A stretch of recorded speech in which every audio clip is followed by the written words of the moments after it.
toutes les entreprises concernées ont continué à faire leur travail dans des conditions plus difficiles pour elles et pour leurs collaborateurs, mais elles l'ont fait.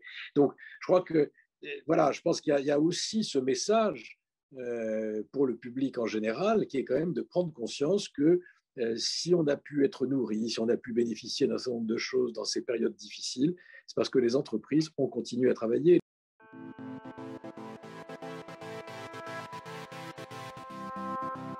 Nous avons traversé la crise d'abord en ayant fait la preuve de notre capacité à travailler à 100% en télétravail.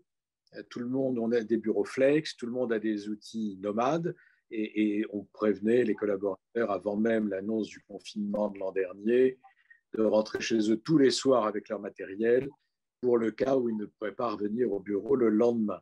Donc, du jour au lendemain, tout le monde a travaillé en télétravail et ça a parfaitement fonctionné. Donc, déjà, c'est une première réponse. Ensuite, on a bien vu quand même, quand les 2 mois de confinement ont pris fin, que revenir au bureau avait quand même un certain nombre de vertus et tout l'informel, tout le lien qu'il y a entre nous ne peut pas être entretenu uniquement par les échanges de visio qui permettent d'exécuter les tâches, mais pas de vivre cette vie communautaire qu'est la vie d'une entreprise. Voilà. Donc ça, c'est les 2 grandes expériences. 1, ça marche. 2, on a quand même besoin d'autre chose. Et puis, vous parlez des chiffres. Oui, nous sommes heureux d'avoir connu une croissance. Voilà, j'ai envie de dire discrètement, parce que la période a été difficile pour beaucoup, et notamment pour beaucoup de nos clients. Nous sommes dans un métier très résilient. Les besoins d'assurance ne varient pas en fonction de la conjoncture. Et même la période qu'on a traversée fait que les besoins ont été même plus durs qu'en temps normal. Donc voilà, donc la croissance de chiffre d'affaires reflète essentiellement le fait que davantage de clients ont choisi de nous faire confiance par rapport à l'année précédente. Il faut ajouter aussi que ce que je vous dis justifiera surtout la hausse de 2021, parce qu'en réalité, dans notre métier, le chiffre d'affaires se fait un peu 1 an à l'avance. Et donc le chiffre de 2020 reflète pour une bonne partie du portefeuille le travail fait en 2019, où on n'était pas encore impacté par la crise. Et en revanche, en 2020, on a quand même subi sur l'assurance voyage et l'assurance événementielle. Là, ça se traite au fil de l'eau. Et évidemment, ces 2 activités ont été impactées négativement. Quand les gens ne voyagent plus, on ne vend plus d'assurance voyage. Alors, nos clients sont en grande majorité des entreprises et même plutôt des grandes. Pas que le CAC 40, bien sûr, mais plutôt des grandes entreprises ou des entreprises qui ont des risques un peu complexes, des entreprises concernées aussi par leur propre développement à l'international, puisqu'on a un réseau international pour les accompagner. Donc voilà le profil de nos clients majoritairement.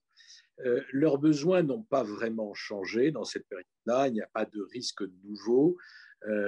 On a beaucoup parlé des pertes d'exploitation qui ont touché certains secteurs d'activité et en fait, si je dois en parler en 2 mots, c'est-à-dire l'assurance, ce sont des contrats d'assurance.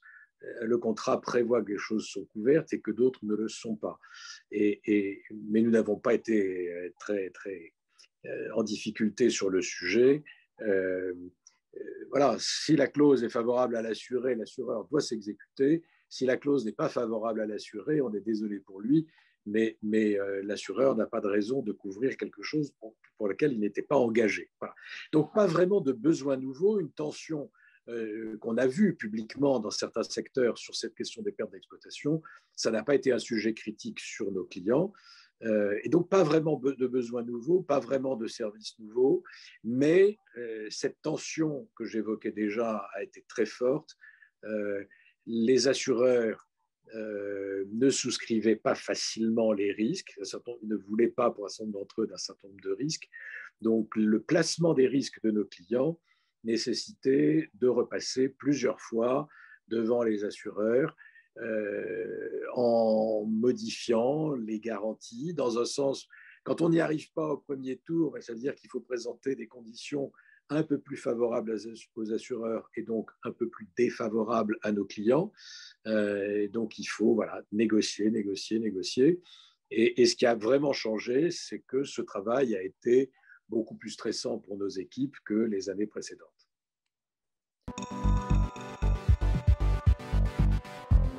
Alors, la fusion E.ON-Willis Towers Watson est un projet dont on parlait depuis longtemps et qui a été annoncé officiellement le 9 mars 2020.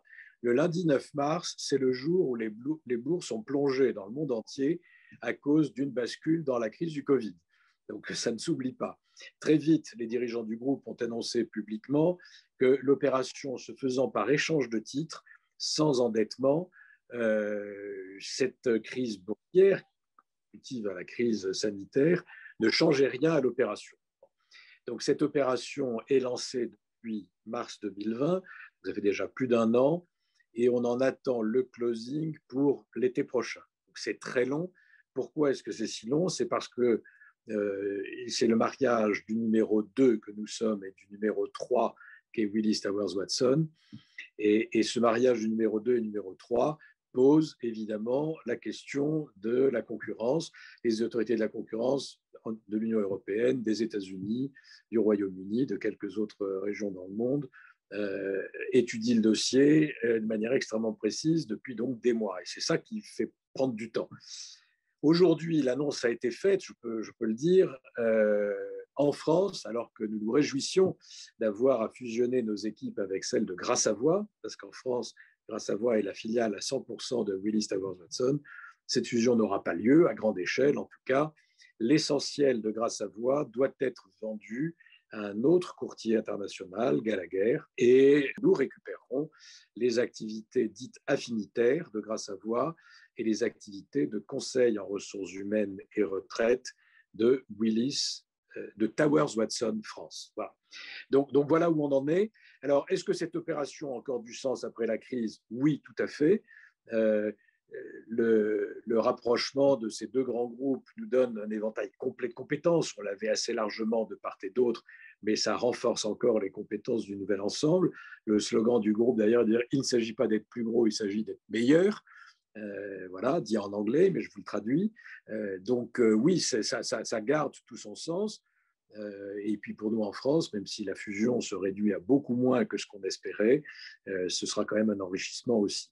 Alors les autorités de la concurrence ont bloqué donc des opérations comme celle en France où on espérait avoir tout Gras Savoye qui nous rejoignent. Pour moi, c'est un peu un contresens dans la mesure où notre métier de courtier, c'est précisément de gérer la concurrence entre les assureurs. Et donc, un courtier puissant travaille de manière encore plus favorable en faveur des assurés. Et ceux que nous gênons par notre fusion, à mon avis, c'est beaucoup plus les assureurs que les clients. Mais les autorités de la concurrence ne l'ont pas entendu ainsi. Et voilà. Alors, bien sûr, il faut aussi de la concurrence entre nous, les courtiers, mais nous sommes nombreux en France à pouvoir traiter les grands comptes. Et donc, voilà, moi j'estimais, quand on en parlait avant ces annonces, j'estimais qu'il n'y avait aucun risque en France de problème de ce genre. Je me suis trompé en pensant qu'il n'y aurait pas de problème, puisqu'il y en a eu un, et que nous ne fusionnons pas avec Gras Savoye. Voilà. Mais l'opération a tout son sens au niveau mondial, mais je crois que maintenant que les annonces ont été faites de ce qu'on laissait en Europe à la demande des autorités, ça avance aussi aux États-Unis, et donc je pense qu'on pourra bientôt boucler cette opération complètement.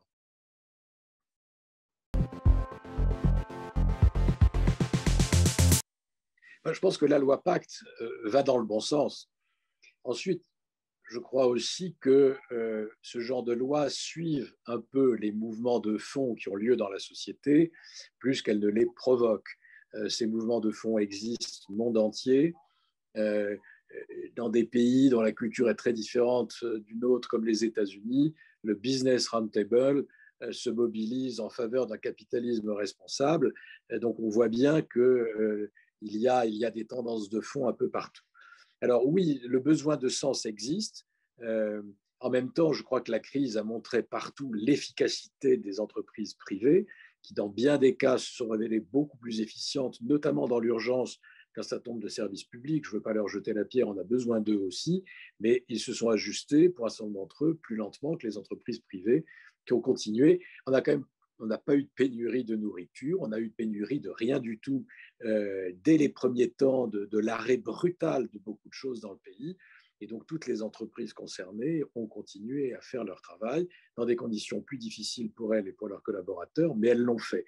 Donc, je crois que, voilà, je pense qu'il y a aussi ce message pour le public en général, qui est quand même de prendre conscience que si on a pu être nourri, si on a pu bénéficier d'un certain nombre de choses dans ces périodes difficiles, c'est parce que les entreprises ont continué à travailler. Les supérettes étaient ouvertes. On a parlé des caissières, des vendeuses, de tout le personnel de logistique. Tous ces gens-là ont travaillé et ça a fonctionné. Voilà. Donc les entreprises ont le mérite d'assurer des services, de fournir des produits dont on a besoin et qui n'ont pas fait défaut. Sur la recherche médicale, c'est des entreprises quand même qui, en un an, ont fait qu'on dispose maintenant pour la terre entière de vaccins en un an après le début de la pandémie. C'est incroyable. Qui aurait fait le pari qu'en un an, on allait pouvoir vacciner à aussi grande échelle? On le doit entièrement à des entreprises privées. Donc le sens des entreprises privées, pour moi, doit s'imposer de manière évidente dans le contexte qui est là, si on regarde un peu ce qui s'est passé. Alors, ce que je dis là ne suffit pas. La recherche de sens à l'intérieur des entreprises est quelque chose d'important. Le travail sur la raison d'être qu'a bien orienté la loi Pacte est intéressant. Nous l'avons fait nous, dans Ion France. Moi, j'avais proposé au comité de direction, on avait cette perspective de la fusion avec Grasse à Voix, donc qui ne se fait pas ou peu, mais je dis ce serait bien qu'on fasse ce travail et qu'on sache dire en quelques mots, on a écrit un texte de presque une page, qu'on sache dire qui nous sommes, comment nous comprenons notre mission, comment nous exerçons notre métier, comment nous vivons ensemble dans cette entreprise. Parce que quand nous accueillerons nos collègues de Grasse à Voix, enfin, c'est ce que je disais à l'époque, encore une fois, on n'en accueillera pas beaucoup, mais quelques-uns quand même, nous saurons nous présenter à eux collectivement et avec le sens que nous donnons à notre mission. Donc voilà, je crois que ce travail sur la raison d'être, qui a été fait dans beaucoup d'entreprises, n'est pas qu'un exercice, pour certaines, c'est peut-être un exercice de communication externe, et je crois que dans beaucoup de cas, et c'est comme ça que nous l'avons vécu nous, c'est en associant l'ensemble des équipes qu'on fait prendre conscience à l'ensemble du sens du travail qu'on fait tous ensemble.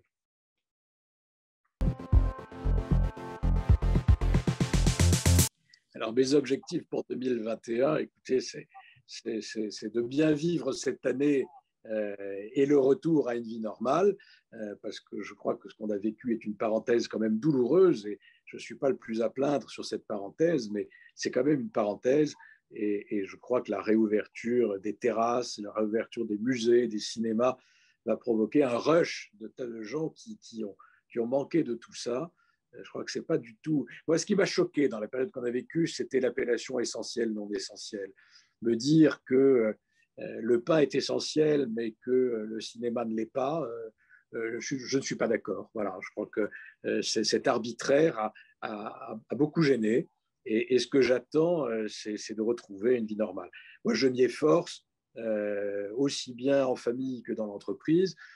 Comme je le disais, nous, on a la chance, étant un métier essentiel, d'avoir pu fonctionner avec une présence d'une partie des effectifs. La jauge a varié en fonction des contraintes fixées par le gouvernement, mais on a toujours eu une partie des personnes présentes, sauf les 2 premiers mois de l'an dernier. Et donc, un objectif, c'est de permettre à nos équipes de retrouver une vie collective voilà, épanouissante.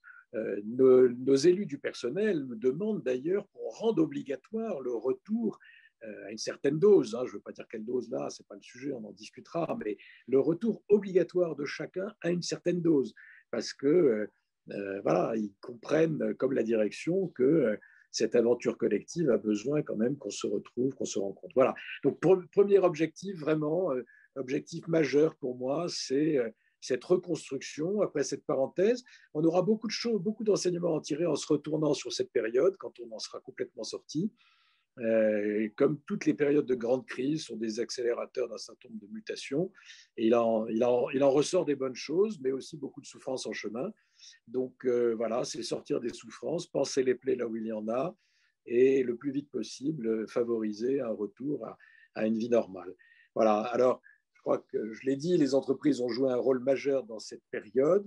Je crois que dans le retour à une vie normale, il faut aussi que les entreprises jouent ce rôle, et que voilà, et ce que je souhaite, c'est que ce soit très largement reconnu. Vous avez, je crois, 20 000 abonnés à votre newsletter. J'espère qu'il y a évidemment beaucoup de représentants d'entreprises, mais pas que, et j'espère que les autres regarderont les entreprises avec encore plus de bienveillance, et voilà, qu'on a pu l'avoir peut-être dans le passé.